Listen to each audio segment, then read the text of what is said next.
Hi, everyone, and welcome to ZoomInfo's webcast, Combine Your Demand Gen and ABM Without Tech Stack Bloat. My name's Lauren McHugh, and I will be the moderator for today's webinar. We appreciate you joining us today, and we will be kicking things off with today's experts shortly, but I have a few things to cover first.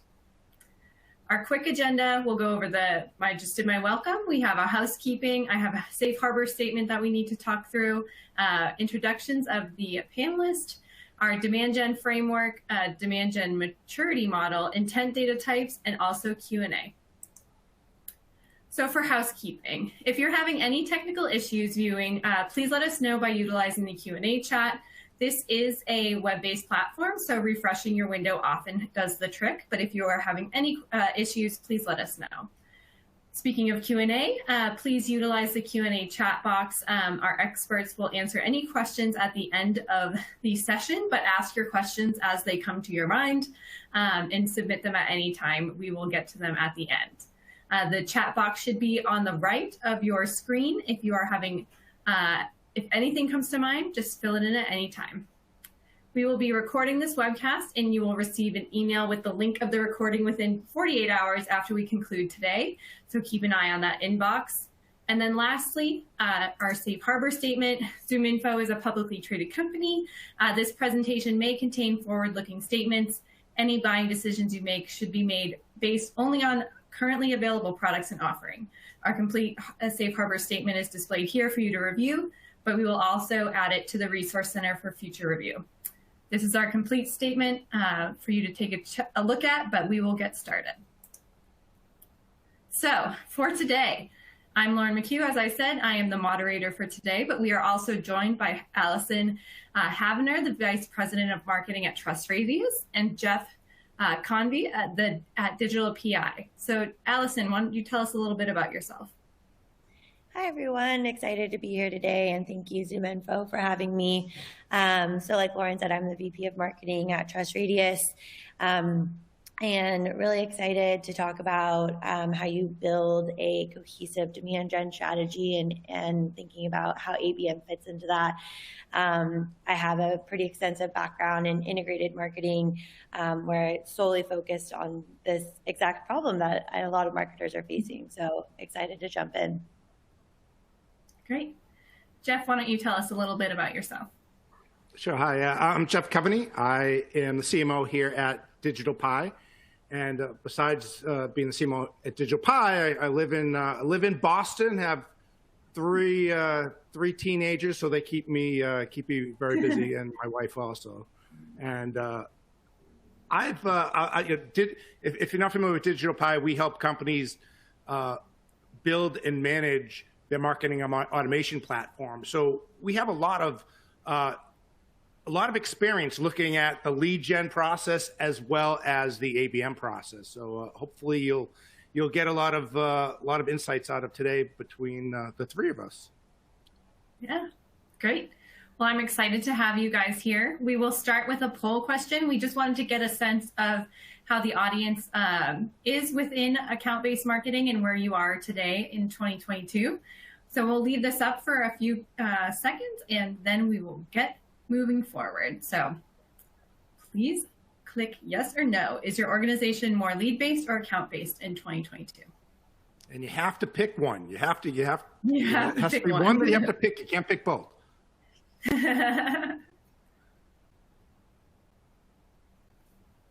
Great. I see a few coming in still, so we'll give it a few more seconds.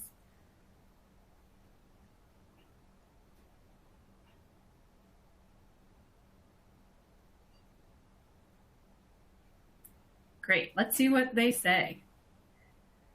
So, yes, a lot of people's organizations are more lead-based or account-based in 2022. Great. This will be the session for you all, I think. So our first piece that we wanted to walk through is really around getting to know when to choose ABM over traditional demand gen. So the first thing that we wanted to walk through is this slide, and then we were going to ask some questions. Jeff, did you want to take this away? Sure. A lot of companies. I mean, listen, we've had the buzz going on forever for like ABM, and then there's also been lead gen, and really, if you're in a B2B business, the mix of account-based and lead-based strategies is really important. It's not one or the other. It really is something that if you're working with lots of companies, and you're working with lots of individuals within those companies, you might have more of a lead-based approach. If you have, the more that you have bigger accounts, longer sales cycles, that would be more of an account-based approach. But again, it's more how you blend those two together. What are some suggestions that you would have for balancing those two strategies for either you, Jeff, or you, Allison?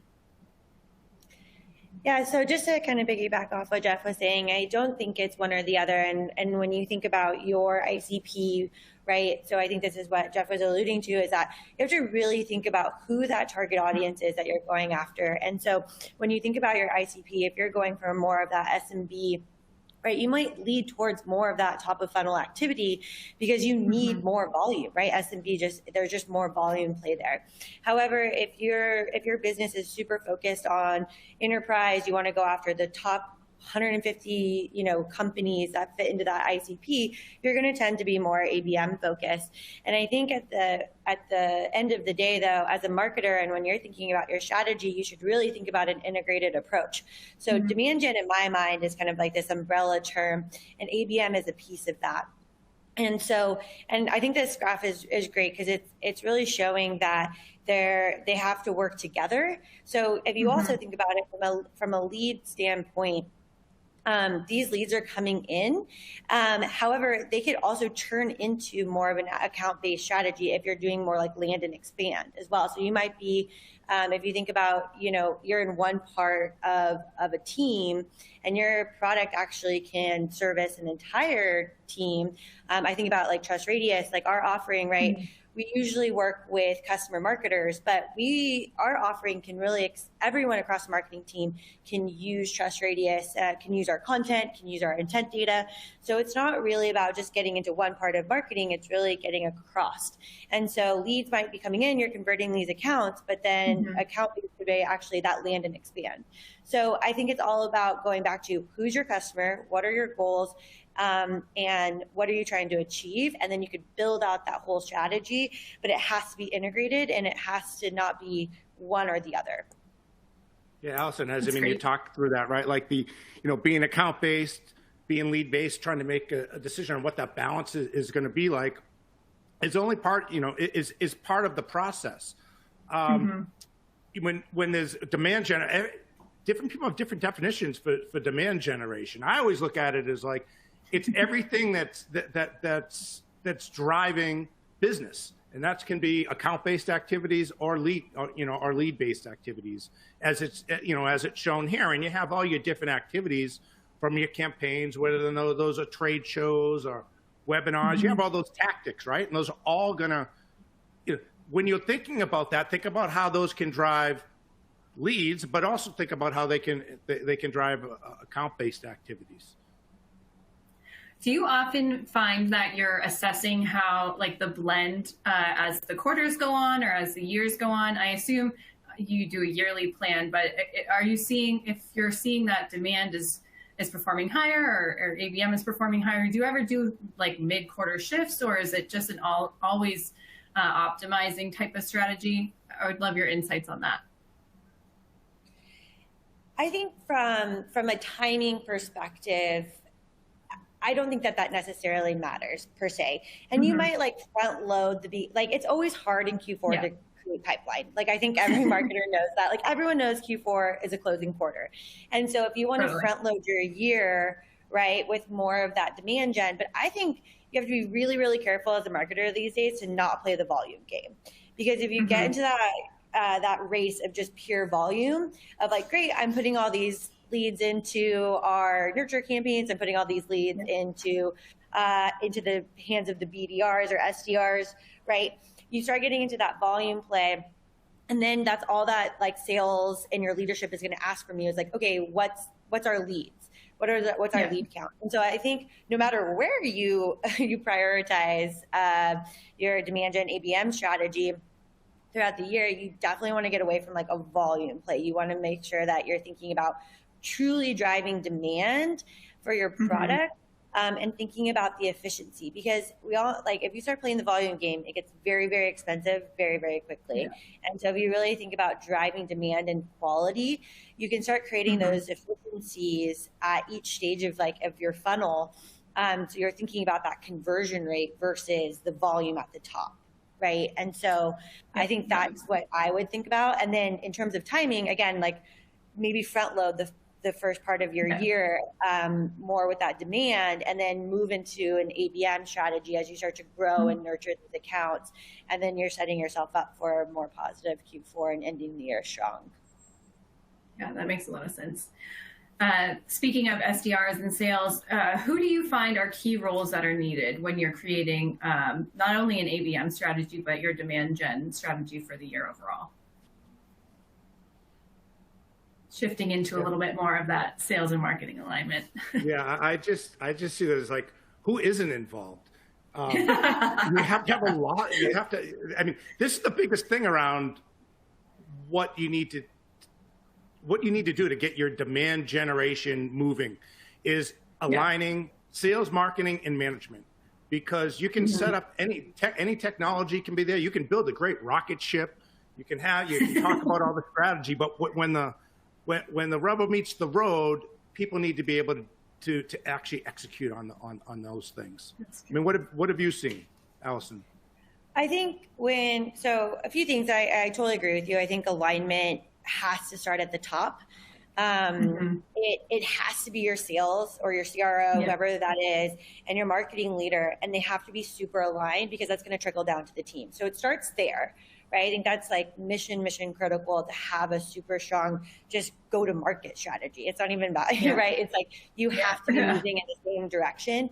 And then I think from there, you really have to look to your operations team. Like I really, really rely on our sales operations and our marketing operations to help build those target account lists that fit into our ICP.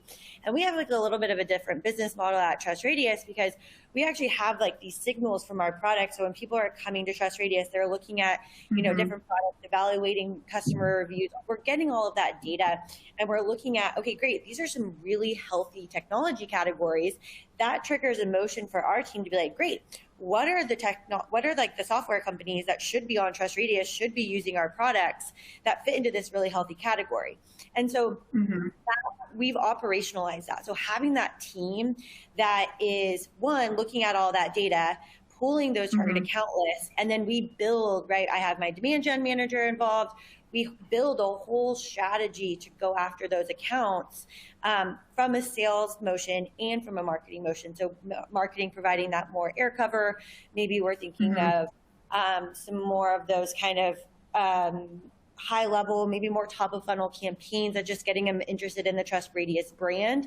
And then you have the BDRs that are going in for more of that conversion to a meeting. And so I totally agree with Jeff. It's like, it has to be kind of across both teams. But what you should really think about is, what are like the order of operations to have a true strategy of building a target account list, building the campaigns around that, and then how you kind of move, a sales team and a marketing team all in the same direction. Yeah, and even thinking about like we're talking about what what you should do. I guess is even like what happens when things don't work. I've seen that where companies have gone ahead. They've figured out who they're going to target for accounts. They've figured out who within those accounts they're going to target. Come up with a marketing plan. And now they're, sales and marketing, they're aligned. But all of a sudden, like Allison, you just mentioned the BDRs. The BDR team isn't aligned. They're still lead-based. And they're focused in on prospecting the leads. And now this account-based program doesn't go anywhere because marketing has their programs, but it's not aligned with the BDRs. And maybe the outside sales reps are focused in on the accounts. But you still need to have everything working together. Yeah. Yeah, and I think that goes back to why you need sales and marketing leadership to be super aligned. Because, right, like BDRs could live on the marketing team and on the sales team, and I don't think like there's a right answer to that at all, right? It's all dependent on your organization. I've seen but both, if like for sure. they're the connective tissue, so you have to have like they're the connective tissue between marketing and sales, and so. If your sales and marketing leadership are aligned, the BDRs are the ones, like they have to be the ones that are moving, right, all of these leads, whatever, from these qualified people to the sales reps. And so that's super important that connective tissue is in line. And if they're not, right, you have to get them to be. Yeah. That makes sense. Have you ever seen like incentivizing alignment, or is it just sort of something that just comes out as you build that strategy across the org? Yeah, I think like spiffs are always like a really great tool. I mean, honestly, like you have to think of like a salesperson. I mean, from a marketing point of view, we want to be aligned. I wish I got spiffs, not going to lie sometimes. As a marketer, I'm like, I would like a spiff. You need spiffs on marketing. But I think that they're simple, right? It's like, hey, go after these. We're launching this partnership. Go after these accounts. If you set a meeting with these accounts, like you get an extra whatever X amount of money. And so I think you just have to go like think about how people are incentivized. Salespeople are incentivized by what's going to be in their bank account. So make that happen. And that like I think that just it's super simple, and it's a way to get them like, oh, great, go in this direction. There's extra money to be had. Yeah, exactly. Lauren, I think we're gonna propose that for every 25 attendees, you get a spiff of $50 Amazon gift certificate. What do you think, Allison? Awesome. I mean, I'd be down for that for sure. Yeah, but I mean, exactly what Allison said. I mean, and we've seen this in a number of different areas. It doesn't just have to be for ABM. If you're trying to get actions to occur, the team has to be incented to do that. And ABM is just one example. If the lead development reps are compensated on the number of meetings they're setting up for leads, and they're successful with that, what are they going to do? They're going to focus. They're going to focus there. If reps are focused in on they're not focused on net new versus renewals. See this a lot. What's the easiest business to get? It's the renewal. So they're not going and penetrating new accounts. So they wherever the incentive is, that's going to match where the strategy is going. That's a really, really good point, is like early successes, because I totally agree. Like if you have those quick wins where you're like, hey, this is actually really viable when marketing and sales move in the same direction. I am booking meetings faster, the sales cycle shortened, et cetera. Like after you start seeing those kind of quick wins, people will start buying in and move forward and move in that direction as well, because they see that is, again, it's increasing the success rate for the sales team. And so it's really important that you highlight those wins and make it highly visible for the rest of the team, because that will also incentivize them. Yeah, that's a great point. Shifting a little bit. I'll just say one more point. Go for it. From what Allison was saying about the wins, make sure to celebrate those, like communicate those. That might be an internal newsletter. Highlighting, hey, look, we were able to create this. We identified this account together, marketing and sales. The account reps, people from that account started engaging with the website, engaging with webinars, and look, the rep just followed up on it and helped generate an opportunity within 30 days that closed 60 days later. That's a win of working together. But that doesn't happen. It's like if a tree falls in the woods, like do you hear a noise? So make sure to communicate that out.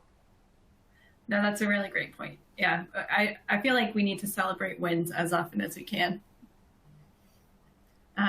Shifting into the first poll, we know that ABM means a lot of things to a lot of people, so we want to get a sense of where you guys stand today. So where on the scale are you with your current ABM program? Is it 1-to-1, 1-to-few, or 1-to-many? Again, we'll give a few seconds for you to answer. You can only choose one. So pick the one that is the closest to where you are today. And then we will move forward from here.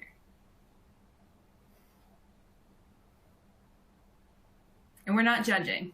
There's no judgment here. We're just looking to get a scope of where you guys stand. Great, we're seeing a bunch come in now. I feel like there should be like automatic like Jeopardy music when there's a poll or something. Is that feature not involved in this platform? No. We'll write that on 24. Yeah. I don't think that'll be top of their development list. No, probably not. Awesome. All right. Well, we got a good number. So there's a good split between the group. A bunch in the one-to-many, about 47.6%. There's next up is one-to-few, which is 38.1%, and then we have about 14% at one-to-one. So that's a good range for us all. But I know we're shifting into a slide that talks through the journey of ABM. So Jeff, or demand gen, sorry, the maturity model. So shifting it over to Jeff. Well, that's the thing, right? What is it? Is it demand? Is it lead gen or is it ABM? And this maturity model looks at it both ways. Now, we're not going to go through everything within this model because it's very complex. But the idea here is it's not a linear path. Trying to figure out where you are on that path, you can look through some of the different categories and see where you might be. And that gives you an understanding of what to strive for. So like way to the right, world class. This is, and some of these aren't lining up right with the way that the slide transferred into the system. And I got to put my glasses on because the text is really small. But if we look at something like data management, you might be just starting out, and that's okay. Maybe your data isn't as organized, and it's not. You're not normalizing. I mean, that's a baseline where to start.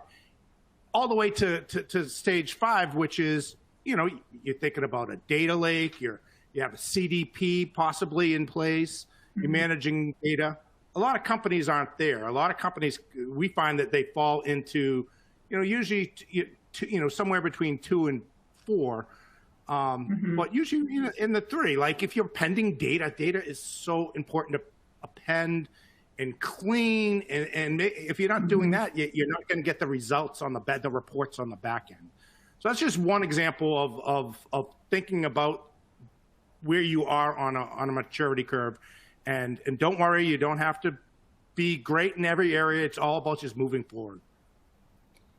Yeah, I think this is helpful for like an assessment, because I do think that depending on like your organization, you kind of skew in one area where you have maybe really, really great data hygiene practices, and you're pulling all the disparate data points together into one place, and that's really, really well executed.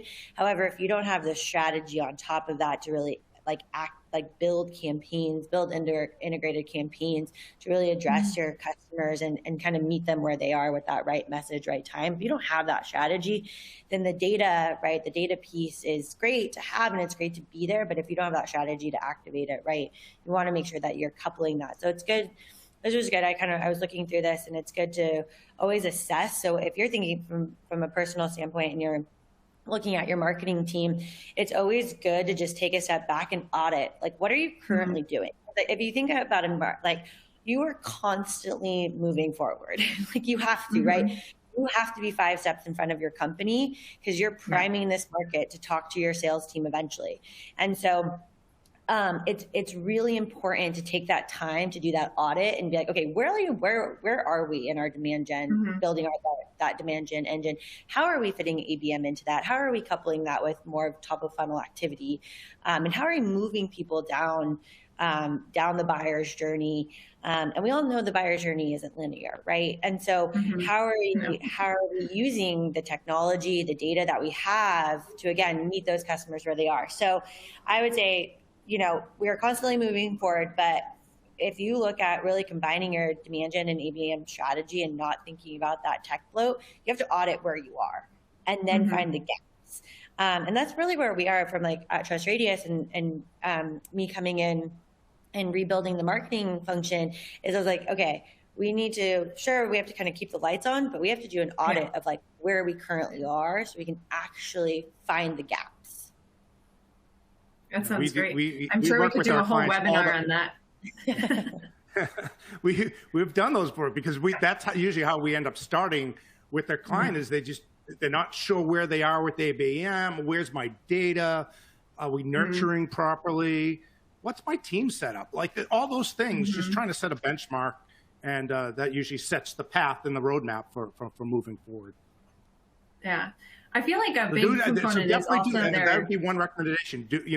Whether or not use a third party, you do it yourself. Just step back every once in a while, every 6 months. End of year is a good time, or every 6 to 12 months. Really looking at where you are and seeing how your progress has been. That's a great point. In terms of like the MarTech stack, I feel like that's also a big component of it. I know that there are foundational technologies that you need to have, like a CRM and your marketing automation software. But are there any other technologies that you would recommend that help you move across this maturity model, or that help you get to that next level? I'd love your insights. You want to start, Allison? Yeah, of course. So from my perspective, I think that there's tons of new technologies on the market. There's a lot of ABM platforms that you're seeing. So like a 6sense, what ZoomInfo's just launched, Demandbase, et cetera. And those are really, really helpful tools. And we've actually been integrating our intent data into those platforms. And it's been really interesting to see how actually the mind shift of a marketer to think like that. So essentially, right, you're taking in all of these intent signals and trying to understand where customers are, or prospects, I should say, in their buyer's journey, and trying to build campaigns based off that. And so I think that in your maturity model, like you have to have a CRM, you have to have that system of record. Your marketing automation, I think that there are it's getting more and more controversial. Some people are like, you have to have it. That is just best practices. And people are like, do we really need that? And again, I think it goes back to how are you going to service the customer the best possible way? And if you have that in mind, I think that you can build the tech stack around that. So I think that ABM platforms are super interesting, and they're doing some really innovative things around intent data. And again, that makes it much more efficient. I think content management systems are really, really interesting as well, because again, if you want to drive demand, you need to get content in front of your buyer, and you need to really make sure that they understand kind of like the world that you're creating, right? Like, what's that macro trend in the market? What's that problem that it's creating? How do you solve for it, et cetera? And that's really, these content management systems are getting really good content to educate your target audience. And so I think those two are really interesting, and to kind of weave that in. But again, what I always caution and what I always talk to my team about is that, there's some bright, shiny object all the time. But if you don't have the people or process in place, it doesn't matter. You can't just throw technology at something and hope that it works. You have to have the people and the process in place to actually use it. Actually have somebody at the helm, because if you have this, like, let's say you buy an ABM platform and you don't have anybody that's like managing it, making sure that the data is getting in there properly, like overall maintenance, right? It's just going to be a platform that sits there in your tech stack that's not really adding value. Allison, I think we had we're like thinking right on the same wavelength, because literally, as you were saying, people and process, I was writing it right here. People, you can't see it, but I was writing it as you were saying it. It was like some weird. You're so live already. But so two things in this area. One is, as I was saying, people and process. You can't just take technology and expect it to work. You need to have the people and process, and that's going to take time. So plan for that. Understand that it's going to take time to get the people in process. The technology, we find, is with our clients, is not the hardest thing. It's getting the alignment between all the organizations. So that was number one. Number two is, when I think of like one technology that ties everything together and thinking about right content, right time, it starts with the data. You can't do anything with bad data. You want to go ahead and create a customer journey. If you don't know who your customers are and what personas they are, that's going to be troublesome. If you don't have the data collected in a consistent fashion, that you know that they're a new lead or a new record versus somebody that's been in the system for 6 months, and what their interests are, you're not going to be able to have that great conversation with them. So technologies to, bring in leads, enrich the leads, normalize the records, bring in, data like intent data. So you're looking and thinking, well, all right, well, there are these 100 accounts out there. 10 of these accounts are in market right now, looking at our technology.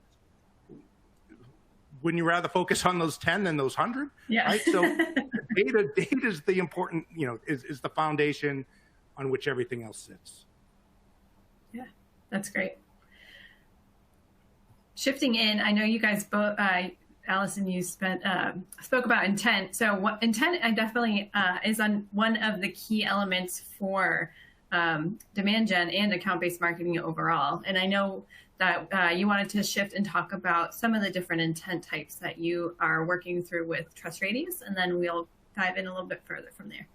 Yeah, and so I think this is a great segue into what Jeff was just talking about and how important data is. And I think marketers, if you think about the evolution of intent data when it came on the scene, it was really about third party and like these aggregated signals from across the internet, keyword searches, et cetera. And so I think Brant asked a question around like, hey, like based on where they are in the funnel and intent, what kind of campaigns would you run?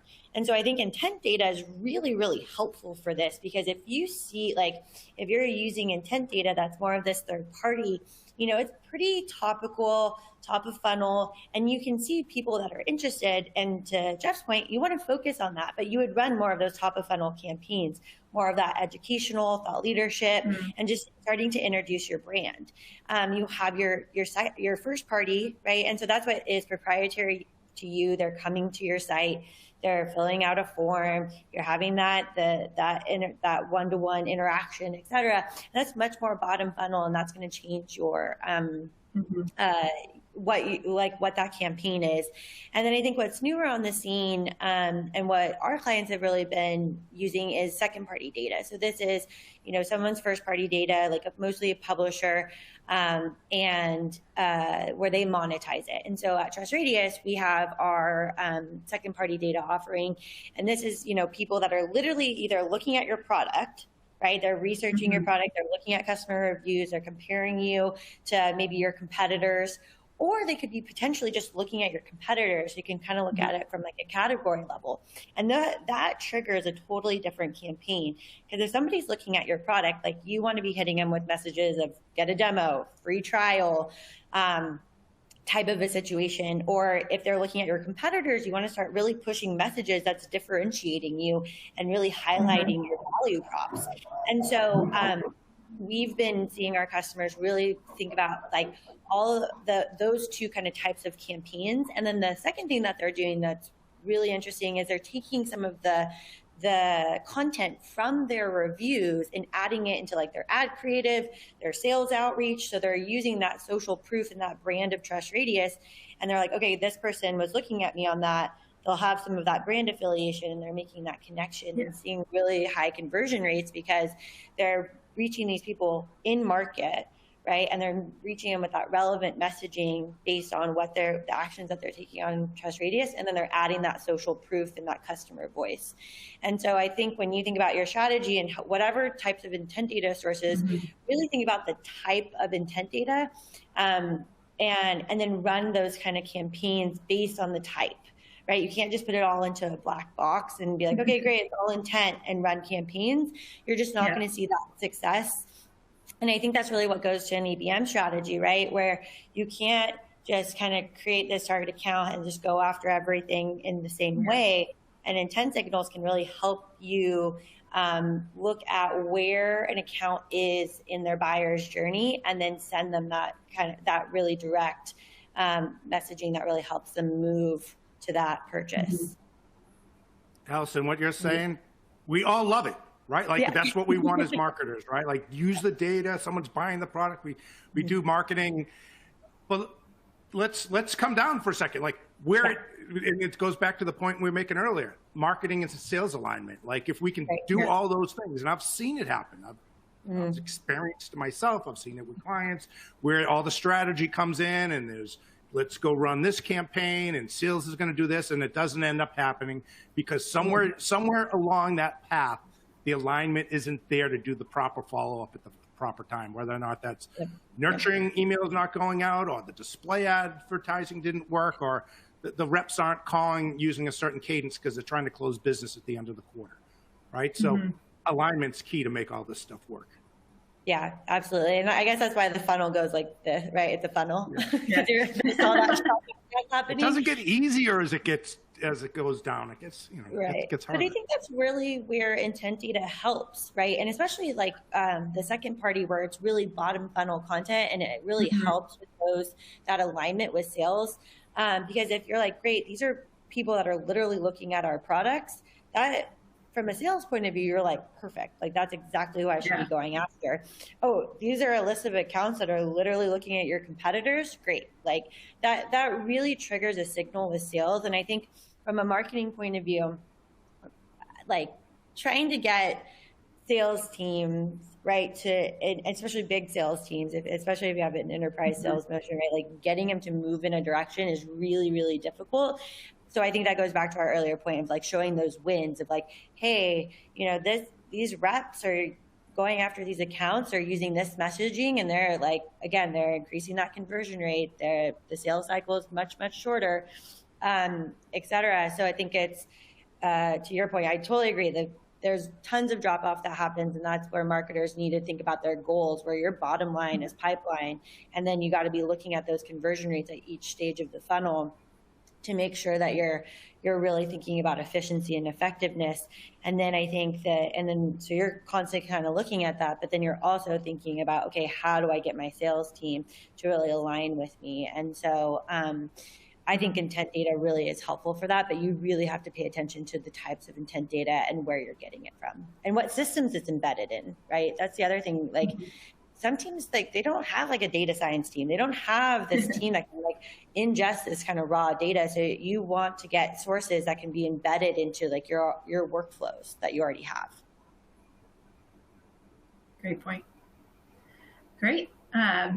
I think we have covered almost all of what we were going to cover today, and we have a lot of great questions that are coming in. But before we do that, wanted to do a quick wrap.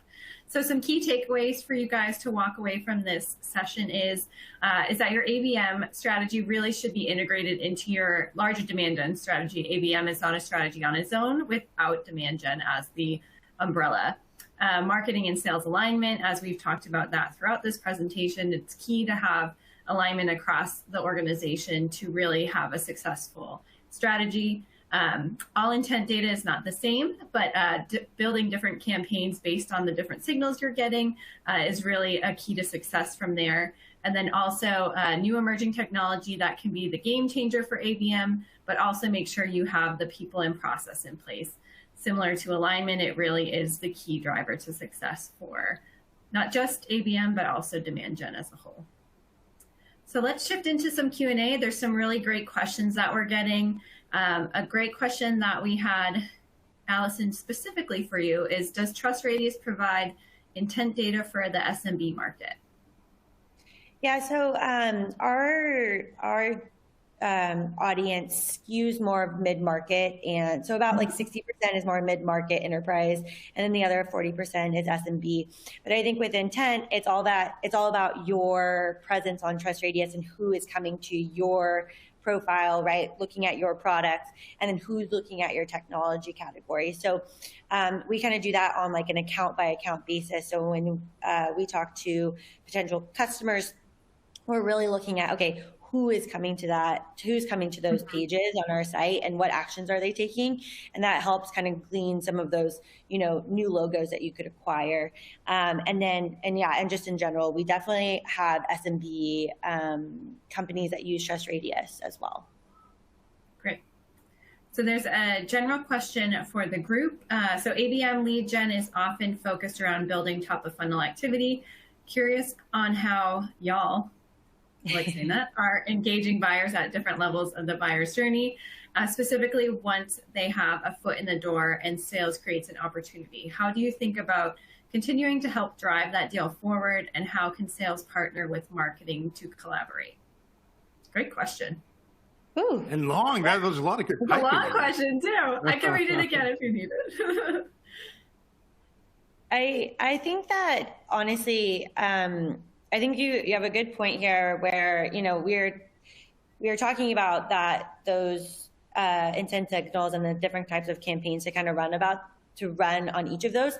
But I think that where ABM can also really help, and you're making a good point here, is when it's that open opportunity. So like marketing's job doesn't stop when the op is open.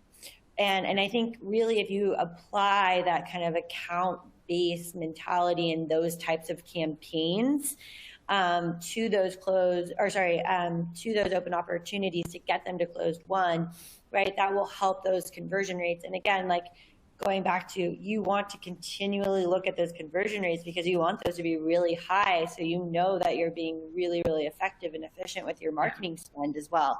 And so I think that, you know, you don't want to go back and do that more bottom funnel conversion to a meeting where you're not asking for a demo or a free trial or something like that. You're just providing more information of your value and key differentiators from your competitors. And I think that really helps people in that sales cycle to understand, you know, why they should be looking at you and picking you versus, you know, another technology. So I think it's super important to think about an ABM strategy, not just to build pipeline, but for that closed one.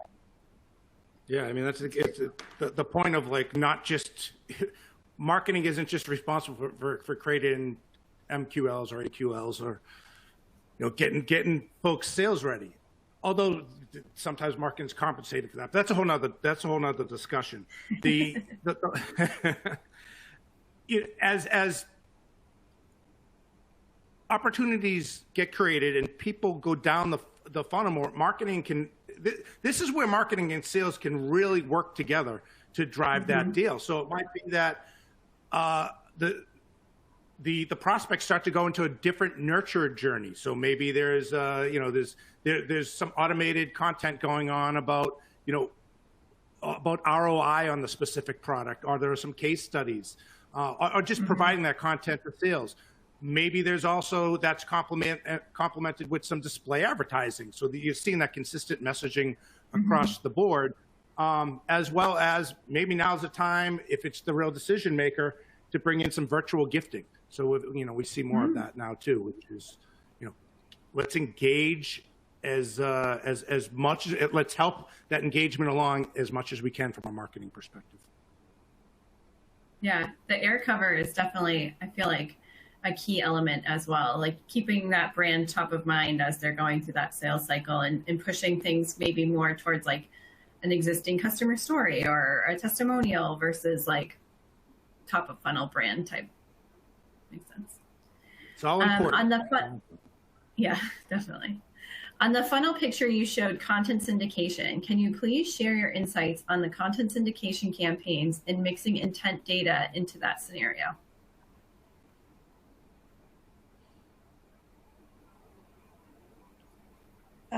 Is that, and that's that funnel slide. Yeah, I mean, I think when you think about content syndication, it depends on, you know, there's a ton of providers out there that will take a bunch of different intent signals, they'll model it, and then they have like publishers that they work with to then, or they'll have like whatever publication names or brands, if you will. And so I think it's finding those providers that can, like, they'll aggregate a bunch of different intent signals. And then they also have like the publications that they can then send whatever content of yours to those interested people. And so that's really the strategy that I've seen people do, is they're like, great, like, I don't want to just do the kind of broad publisher direct when it comes to content syndication, because you get like, sure, you can get some leads from that, and that kind of goes to that lead gen component, but like how valuable are they really? And so what smart content syndication companies are doing is they're pulling in all the intent signals to find the people that would be most interested in whatever topic it may be that your content is talking about. So I think like finding those content syndication providers that layer on the intent signals is a way to, again, just increase efficiency when you think about content syndication. Yeah, when you see content syndication, it's usually like super top of funnel folks, right? They might have some interest because they're engaging with the content on a third party site. But then if you start to talk to them right away, they're like, oh, what's your brand? I don't remember downloading. You get that half the time anyways. I don't remember downloading that piece of content. Never mind, it's on a site that wasn't yours. So, being able to nurture them and engage them is really important once you bring them into your system. But I hadn't really thought about it from an intent perspective. I guess it is intent when they're downloading it based on what they're doing. But maybe there's another layer, right? Like, maybe now we get those 1,000 names from the content syndication, run that against another system that really gives you another viewpoint into who's in market. So you kind of have you could have two layers. That's great. Might be a thing, Allison. You guys should work on it. Can you please share your insights on how to use content management systems and intent data together to deliver the right content at the right time? Yeah, so I think in theory, the way I would think about this, and I have not actually executed on this, and this is where I think is when I was alluding to this earlier, is that I think this is a great way for ABM, is that the more you can curate your content to an account or to like an industry, just the higher better interactions that you're going to get with it and engagement that you get from that content. Right. But it's really hard to do that on a volume play. And so when I think about the content management systems, it's probably that one to few, right? When you were looking at like the different flavors of ABM, it's that one to few. So how can you aggregate your customers into whatever types of segments, right? And then build content for them. And then the intent data is really interesting because I think it's like the type of campaign you run then to get that content in front of them. And so you'd have to think about, first I would go back to be like, okay, my target account list, here's how I would segment them in some way, that build a content strategy for them, right? And then think about where they are in their journey. And that's how I would deliver this campaign or get their eyeballs on it, right? So if you're thinking from an advertising perspective, it's like, okay, what's my ad creative? What's the messaging in my ad creative to get them to click through, to get them to that actual content? So that's how I would think about it in front of like an order of operations. That's great. Great question that came in, and one that I'm very curious on as product marketing for our marketing product is we've seen what ABM has evolved over the last 10 years that it's been around, 5 to 10 years that it's been around. What do you both feel is next what do you think ABM looks like moving forward? Is it an evolution to ABX? Is it something completely different? Or is it just continuing to optimize where we are today? I think it becomes just synonymous with B2B marketing. Yeah. I think if you look at what's happening in the B2C world, right, the customer demand, so a couple of things, like the customer's demand on a marketer to deliver that really, that personalized experience, that translate over to the B2B world. And you're seeing that, right? Like Trust Radius is a review platform. Most people don't buy software now without looking at reviews. And it's the same thing. You wouldn't buy something now, like I would not go to review. Yeah, I can't. I look at reviews constantly when I buy things online. And so I think what we have to do is keep looking at look at the B2C world and see how that's changing, right? That's going to just translate over to the B2B world. And if you look at also the demographics of a software buyer, so we do tons of research on buyer trends. And we're seeing, you know, over 60% of the buying community that buy software are millennials. Millennials have grown up in the online world, and they know what a tailorized experience is, and they know, like, they don't want to talk to a sales team, right? They want to do their own research. They want to like self-nurture and educate and then talk to a sales team. So I think about it when I think about ABM, it's going to be like, how much information can you give to your potential customers, as many properties as you can, like on your own, new platforms, analyst firms, that you want as much as your information out there so these people can access it, and then, you know, really reach them when they're in market. And so I think that ABM is just going to be synonymous with B2B marketing, right? It's not going to be this like lead gen type of thing, because it's just going to get more and more efficient because of the way people will buy software. Yeah, I agree on that. I mean, bringing those two together, as you know, they just keep converging. No matter how much you try to separate them, they keep coming together, and that's just where you can't focus on one without the other. Some companies more on ABM, some companies more on lead gen, but that's really going to be the focus moving forward. And just to kind of add one other piece of that, like seeing, you know, it's all based on data, right? Like you need your data to run lead gen and demand gen, you know, under demand gen and along with ABM, is the data is, you know, we're hearing more about CDPs, right? So where's that data going to live, right? And it's hard to live within a marketing automation platform because marketing automation does one thing. It's hard to live within your CRM because it lives somewhere else, but having a CDP to bring it all together, and then use that data to focus on your ABM campaigns and lead dev programs will be, I think that's where we're going, but we're still far away from that. No, I agree. I feel like so many of the points that you guys have talked about, especially even like, I did demand gen I've been doing product marketing my whole career, but I did demand gen for like a minute when I worked at LogMeIn. And I feel like constantly it was like, this is the wrong email. We got content syndication back from a vendor and none of the leads understand what I'm talking about. So the importance of data is so key. And even 5 years ago, 6 years ago, when I did that, it was a pain point, and it's still a pain point today. And I think it's something that we're always trying to solve. Lauren, when you got the content syndication leads, did they go right over to sales immediately? That's usually like the first. It must take everyone works and does it first. You're like, oh, here are these great leads, and you hand them over, and they're like, what? Maybe it depends on the campaign that we were doing, but it was a while ago. But it's seared in my brain that making sure that who we're trying to contact were the right people, and sales gets very mad when they're not. So, and you lose the trust with sales is a big element. Like we were talking about, you can't have alignment if there's a lack of trust, and if it's not performing or they keep getting bad leads, that trust just erodes very quickly. But anyways, that's just my spiel on it. Great. So there are only a few minutes left. We have a few more questions.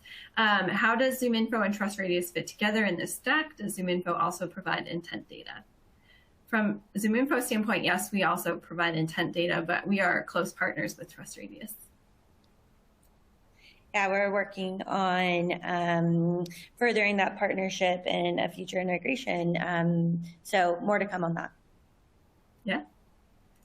Yeah, I'll give you guys more of an independent perspective. So, just us internally at Digital Pie, we have our reps, and we have, we're trying to route all of our records to different people across the world. And it's very challenging when you don't have the right data. So we're going through the process of appending that data with ZoomInfo data, and then being able to route that using ZoomInfo. It's Ringlead, which is now ZoomInfo. I'm not even sure how you're working the branding on all that right now, but that's helping with the routing. And then we're going to layer in that next, the intent data next. So we're excited for that. Yeah, awesome. We can't wait to hear how it goes. Awesome. So just wanted to say thank you to everyone that participated and everyone that joined us today. This concludes our webinar. Thank you all for joining. As a reminder, we will be sending out an email with a link to this webinar recording within 48 hours. Make sure to look for future webinars with ZoomInfo across our portfolio of products, as well as more to come from this topic. So have a great day, everyone, and I really appreciate you joining. And thanks again, Jeff and Allison. Thank you. Thanks, everybody. Thank you. Bye.